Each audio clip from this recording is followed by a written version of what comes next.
97.3 ESPN presents The Sports Bash with Mike Gill. It's time for Football at 4 with Geoff Mosher. My personality is I want to win badly. I want to win more Lombardis for Philadelphia and our fans. We got the greatest fans around, and I will do everything possible. Powered by the Inside the Birds podcast. Now, live from inside the Matt Black Kia Studios. This is Football at 4. Football at 4 is powered by the Inside the Birds podcast and brought to you by Dr. Lyle M. Back. For everything from skincare to cosmetic surgery, go to iloveLyleBack.com or call 856-MAKEOVER for Dr. Lyle M. Back, proud sponsor of Football at 4. All right, Geoff Mosher from the Inside the Birds podcast. There he is. He's ready to go. We are ready to go. We've got questions for him. We want answers. The people want answers. Geoff Mosher is here to provide them for us as the latest Inside the Birds podcast dropped this morning. Actually, tomorrow morning at 6 a.m. They're on their new schedule. So it's Monday, Thursday, 6 a.m. They'll have a new one out for you tomorrow morning. So in the meantime and in between time, Moshe, they have Football at 4 for all the news. Here we go. So how are you? I'm great. How are you guys? You sounded less enthusiastic than I did. I'm great. How are you guys doing? Better. All right, let's get a couple thoughts from you. Let's talk about this guy Wentz and get a couple thoughts from you. All right, you never heard of him. You comfortable with that? I want to ask you this: should Howie Roseman trade Wentz to the Bears, irregardless of his thoughts about wanting to play in Chicago, or are the Bears saying if he don't want to play here, we don't want to make a trade? I think B sounds more likely than A, right? I mean, you have a situation where Carson Wentz doesn't want to play for the Eagles and is clearly operating as such. So if he also does not want to play for the Bears, why are the Bears going to consider giving up a certain amount of compensation and wondering if they're just the next team that has to try to figure out a way to romance him back into wanting to be their quarterback, or in this case, into wanting to be their quarterback? So I guess then that takes us to, and I figured that would be the answer. So does that take us down the road of the Eagles have only one team to talk to here? I mean, certainly the signals that I have gotten and Adam Kaplan and what we've reported on Inside the Birds is that the Colts, for so many reasons, are the destination that people who we speak to around the league think makes sense. And we know that there has been a connection there, discussions there. So to me, yes, that still makes sense. I know that there have been, what I guess what you would call them is exploratory phone calls or discussions from other teams. But the Colts, to me, stand out, as they have from the beginning, as the most obvious and likely dance partner here. We keep kind of going back and forth as the days go on, as leverage, who has more, less. The Colts in this situation, do you put any thought into they need a quarterback, and that in the end, it's either you take my quarterback or you stick with what you have, and that gives the Eagles some power here?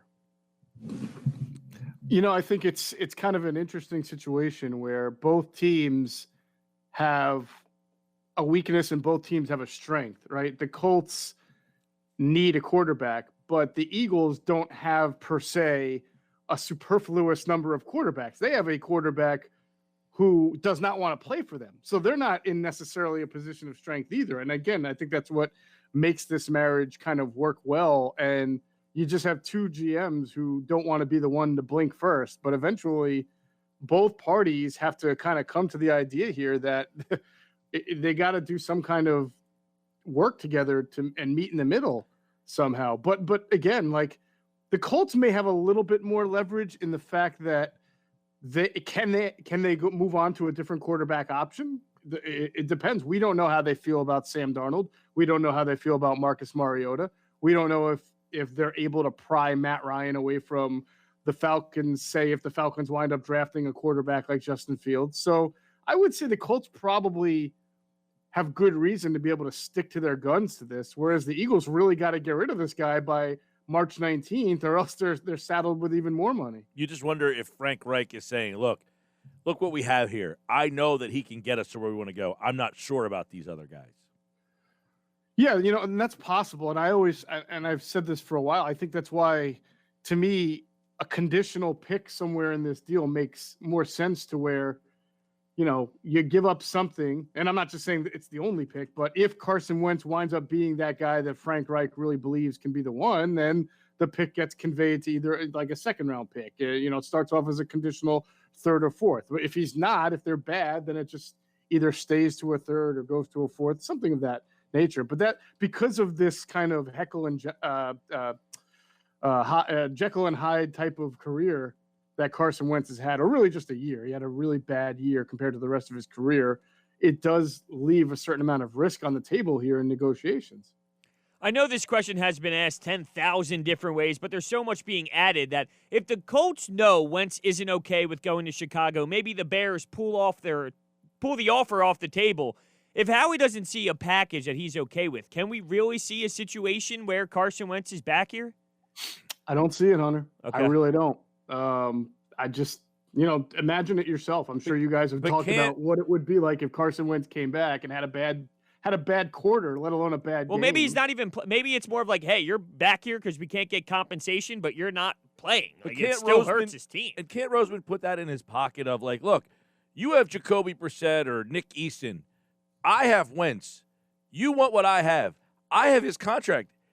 He might want to be traded, but if I don't trade him, he has to. What's he going to do? Not play?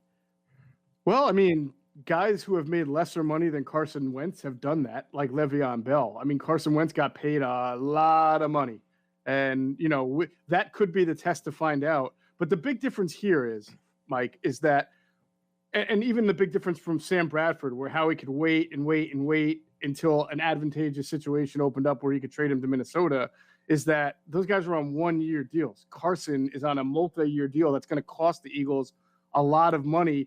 Is it really worth the extra absorption to have him on the roster after March 19th just to be able to trade him for something a little bit better in August or September? I don't know. I'm not Howie Roseman, but he's got a lot of money that he's got to shave off the books here. Yeah. Rob Monty the other day had said that one thing that the Eagles, that Carson's not a bad guy. He's not going to be a problem. So if he comes back, he might not be thrilled, but that he handled this situation. There is some precedence that if he doesn't win the job, he handled that pretty well, that he is a good person. Like, is that something he'd honor the contract, essentially. He wouldn't saying. be a problem, even though he might not be happy. He's not a malcontent. Yeah, look, I saw that, and, I'll just give my own spin on it without, debating or even agreeing or contrasting Rob, is that, what in the last 3 weeks have made you feel like Carson Wentz is really going to honor his contract? I mean, he's had, I guess, a discussion with Nick Sirianni, but he has basically not talked publicly. We know he wants out. We know he doesn't have the same relationship with the team. It doesn't mean you're a bad guy when you're feeling that way, and it doesn't mean you're a bad guy if you just want a new environment. But I cannot see Carson Wentz kind of putting his tail between his legs, coming back, fighting for his starting job with Jalen Hurts, maybe not getting it, being on the bench. No, I think when you go to the extremes that he's gone through here, whether it's him or his camp or however you want to label it, and then when the team goes to the extreme of having his name out there in multiple trade conversations, then it's a done deal. Yeah, and when you just mentioned not talking publicly, it sparked something that we were debating earlier in the show. Right now everyone's screaming that Carson Wentz should have said something by now, and I do fall in that camp, but I just wonder, if he did talk, and he did go to the media, not now, but I'm saying earlier throughout the process, and he was honest. I didn't have a great relationship with Doug, Howie, this and that. Don't you think that this city would destroy everything he said? If he went up there and talked, don't you think with how we're reacting now, we would have just did the same thing and nitpicked everything he said? It was almost like a lose-lose the way you look at it. I do think that it's a lose-lose. I also think depending on what comes out of his mouth would depend on who's getting destroyed. If Carson Wentz did an interview, like a sit-down interview with someone, a half hour, and he outlined every single grievance he had, right? And talked about, the drafting of Jalen Hurts, if that's one, or Howie Roseman not putting enough guys around him, or him getting killed by an offensive line that never really got addressed while Jason Peters got all the money he asked for. don't you think people would then all of a sudden either be killing Carson Wentz or be killing Howie Roseman or killing Jeffrey Lurie or killing somebody? It's only going to stoke the flames. And I think that's where we get into the discussion of, well, Carson Wentz is not a bad guy. He's not trying to rake the Eagles under the coals any more than they already are. And they are being raked under the coals for this, as is he. So I don't think he's trying to add that to him or anybody else. Well, would you suggest or say that Wentz and his team have played this very well? Yeah, I would. I mean, if he winds up getting traded to the Colts, which is where I think he'll wind up going, I think he's going to be in a really good situation. He's going to have his money. He's going to have a great offensive line. He's going to have the coaches that he has liked to deal with in the past, and he's going to, have a very good GM in Chris Ballard and an opportunity to get back to the playoffs. I mean, compare that to going to maybe the Bears, where everybody is, fighting for their jobs and they don't have a great offensive line and they might lose Allen Robinson. That's not a good environment. That doesn't mean, though, that Carson's going to snap his fingers and become a, Pro Bowl quarterback again, but I certainly think that he'll have gotten what he wanted out of it. Does it tell you anything about the stubbornness of Carson Wentz or the hard-to-coach angle that Frank Reich, Press Taylor, DeFilippo, they want their hands on him again? You're asking me if the fact that Reich and I just imagine if this guy's so hard to work with, if he's that uncoachable, if he's that much of a pain in the ass, why would they want him back? Well, I think that's a good question. I mean, again, I don't have information on the Bears, whether they're in or out at this point, and whether or not their decision is based on the fact that Carson doesn't want to be there, or that their own evaluations are that it's not worth the first round pick. So I'll only, I think for the Colts, though, look, there's quarterbacks who have kind of fickle personalities, and it's not definitely going to work just because he goes to the Colts. It's just the best environment. And I do think, to your stubborn and hard-headed point, yeah, there's something to that. I mean, that's been the deal with him since he got to the Eagles, and they knew about that. So, yeah, it's there. The thing is, they've been able to win, right? They were able to win despite the fact that he might not love checking the ball down, despite the fact that he might like certain plays over the others. They were able to win for a little while, and then it became a point where they couldn't win, and he regressed. So we'll see if the next team has the ability to navigate his hard-headedness, but also still be able to win. Interesting. Geoff Mosher, Football for powered by the Inside the Birds podcast, which drops tomorrow. Now, Carson has not said anything. So do you think that people are just assuming that he wants to be traded?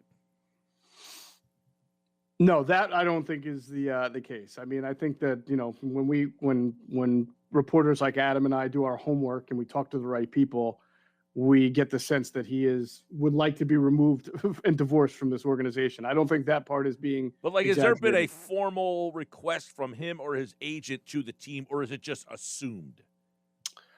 Like in the Deshaun Watson situation, he has formally said, I want to be traded. I do not want to be here anymore. We have not heard that specifically or formally from the Wentz side. We're just going off of reports like you, Adam, and, by the way, many others. It's not just like you're being the one snide guy out there. Like, there's essentially everybody believes that. But where Watson was a lot more formal, like, hey, I want to be traded, Wentz nor his team has ever come out. So I'm just saying, are we just assuming he wants to be traded? Yeah, no, I mean, you make a good point about the different context between how Deshaun Watson and others, like Carson Palmer, remember how, like, he wanted out of the Bengals, and he made that clear. And, we can go through the history of sports. Like, go all the way back to, like, Patrick Waugh. Remember when he got traded to the Avalanche, right? I think he had like an awful game with he was with the Canadians, right, Hunter? Right? You're the hockey guy. Look at this. You're throwing Patrick Waugh at us right now. I just remember he had one of his games where he got yanked, and that was it. He was like, I'm done with you guys. I want out. And then next thing you know, he's traded to the Avalanche. But Carson has very much remained behind the scenes, but I don't think that we're assuming here. I think that the information that we're getting is accurate, that he wants to be moved to a different team. That's a good pull there. Yeah, I'm like blown away that I never thought Patrick Waugh would be referenced today. I think that's because it's the first time. This had to have happened early in the 90s, if I'm right. So I'm a kid. I'm in high school at that point. That's one of the first really big ESPN. Oh my God, a guy wants out. A guy of such magnitude wants out and forces himself to go to someone. I'm sure it happened before that as well. Yeah, but Dominic Hasek. Yeah, there you go, Hasek. Well, Hasek, that came after. That came after Patrick Waugh. But Kelly there have been many instances. NHL at 4 is the new segment we're on today. Earlier today, Zach Kiefer, who covers the Colts for The Athletic, had tweeted that it's been quiet, the talks have continued, but the Colts aren't budging. So I guess that kind of indicates that, yeah, the Colts side of things is also reporting that, there are talks here. But what does that say that the Colts aren't budging in this situation? Does that kind of indicate to you that they are basically like, this is what it is. If you don't like it, then go pound sand? Because Adam, Inside the Birds, your partner, Adam Kaplan, who will be on Friday, tweeted back at Zach saying, teams familiar with the situation, looking for a quarterback, continue to say the key is the Eagles getting a first-rounder. So is there a line of demarcation for the Eagles that they would just keep him? Well, I just don't see that happening. I think in the end, here's what I was told. Do you think they would buckle at some point? Yeah, here's what I was told very recently by a very senior official with a team that's not the Eagles, not the Colts, but knows them both fairly well. And he suspects that a deal will get done. No, that's not a good You time gotta be for this. kidding me. You got to be kidding me. Yeah, how's that for a cliffhanger? No, you think he did that on purpose? No, but I think he did that on purpose. It's funny that he knew where he zoned out. Yeah. Yeah, I could see it on the screen, and then I could see your guys' reactions when it happened, so I knew. But he said that he thinks the Eagles were asking for the 2 first-round picks. He had heard that early on, which was already out there. And he told me that knowing the Colts, they're not going to overpay, is what I was told. He does not think the Colts will overpay, and based on that, I'm guessing that the Colts would feel that even giving up a first-round pick is an overpayment. So we'll see what happens. You have a case. It's like the what do they call it? The immovable object versus the irresistible force here. Like, something's got to give at some point. If they are to eventually trade Wentz, it's funny. We were talking about this yesterday. The NFL.com ranked all 59 starting quarterbacks from last year. Everybody who started a game. Hurts was the highest rated quarterback in the division, other than Prescott, who missed most of the year. So essentially, it's you have the best quarterback in the division coming back. If they're all the same starters, which is doubtful. But if they trade Wentz, what does that kind of indicate about the state of the team? Glad you mentioned that. I wrote a column today on InsideTheBirds.com, really kind of examining what this all means. And, obviously, the point I made was obviously Carson Wentz lost his way this past year. He was not the quarterback or even close to what you would expect from Carson Wentz, even when Carson Wentz is struggling. This is nothing close to it. But I think the Eagles are struggling. I mean, they've lost their way a little bit too. If you go back to this time last year, right, when they're coming off of that 4-0 bottom 4, last 4 games, and they make the playoffs, Carson Wentz gets hurt. There's no way if you injected truth serum into all of them that they would tell you that they knew by the end of the next season that they would have fired Doug Peterson, revamped the whole coaching staff, traded Carson Wentz, started over, went into this kind of rebuild. There's no way they saw any of this coming. So while you may like or dislike or analyze some of these moves the Eagles have made in the last 6 weeks, all of this is not the blueprint that they had been laying out for the future. So in a way, the Eagles are not going down the path that they themselves plotted just a year ago at this time. So this is all new to them. And it does make you wonder. I mean, you lost the trust of a franchise quarterback for the first time ever. The Eagles used to be the team that told you, the fan and the media, when they were done with a star player, whether it was Brian Dawkins, whether it was Donovan McNabb, whether it was anybody else who was a very good player. They've never had a player of this caliber, in my recollection, say, you know what, maybe since Reggie White, which was for different reasons, but they haven't had a player like that say, I'm done with you. It's not me, it's you. And so this leaves them in a really kind of vulnerable spot. their franchise quarterback, their most visible player, doesn't want to be with them anymore.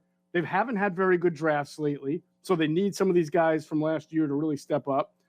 They've got an entirely new coaching staff, none of which are experienced guys. They're all first-time coach, first-time defensive coordinator, first-time – I don't want to say first-time offensive coordinator because Steichen obviously did it last year, but it's not like he's been it for 5 or 6 years. So they're at a crossroads here, in my opinion, and you can say, well, hey, they've been able to rebound from stuff in the past and they'll do it again. Or I think you can rightfully be skeptical if they know what's going on right now because this all hit them like a ton of bricks. There has been some noise lately about the Eagles possibly looking at a quarterback in the draft. And if they do, how do you specifically feel about Justin Fields? Oh, man, I don't want to talk out of place. Like, I watch games like everybody, but I'm not a quarterback guru. So I think in the end of the day, when you're taking a guy like Justin, if you're taking anybody other than Trevor Lawrence here, then it's not just about that player, but it's about your coaching staff. It's about who he's surrounded with. It's about the player's work ethic, what they can learn in year one and then apply to year two. A lot of things have to go right. And so, look, he's a fantastic athlete. He's had some unbelievable games. He's played in the biggest stage. I don't think he's a guy who's I feel like he's probably more prepared for the NFL game than Dwayne Haskins was coming out, just because he's so much more athletic than Dwayne Haskins. But at the end of the day, it's all just you hope you have the right pieces in place if you do that. Well, obviously, now what is your take on this March 19th date? Is that like if there's nothing done by then, does the whole thing change? Well, yeah, I guess if nothing's done by then you really got to wonder, what's going on with. I mean, they've absorbed now even more money than they. Well, what if they said to the Colts, if they said, well, we don't want to pay the $10 million, so we don't want to have him on our team, so would that happen? Well, I mean that always factors into the compensation what you're taking on. Correct. Right? So if the Eagles said, we'll take the $10 million if you give us better compensation. What would you rather have? The better compensation, pay the penalty, or less compensation, but you pay the penalty? Right. And then you get back into these hypotheticals of leverage where the Colts have so much. The Colts are like $60 million under the cap. So there's no reason that $10 million should stand in the way of them making a move to even get the quarterback. So I highly doubt that that's even going to be an issue. If anything, what you can do, Mike, is you can work with Carson Wentz and his agents on adjusting that date in the contract so that they don't owe him that money at that point. And if Carson is willing to move the date a little later to make sure it accommodates a better trade or a better destination for him, then maybe he's willing to do that. All right, Football at 4, powered by the Inside the Birds podcast. New podcast drops tomorrow morning at 6 a.m., so you can check out more on this conversation and the latest. If anything new happens, they'll have it tomorrow morning at 6. Jeff and Adam. Adam will be here on Friday. Tomorrow, Andrew will be here. We can get Andrew's take on Justin Fields. I'm sure he is itching to talk more draft, and we will do that with him tomorrow on Football at 4, powered by the Inside the Birds podcast. Thank you, Jeff. And have a great one, fellas. All right, good stuff from Geoff Mosher, as always. And Football at 4 is brought to you by Dr. Lyle M. Back. For everything from cosmetic surgery to skincare, go to iloveLyleBack.com or call 856-MAKEOVER for Dr. Lyle M. Back.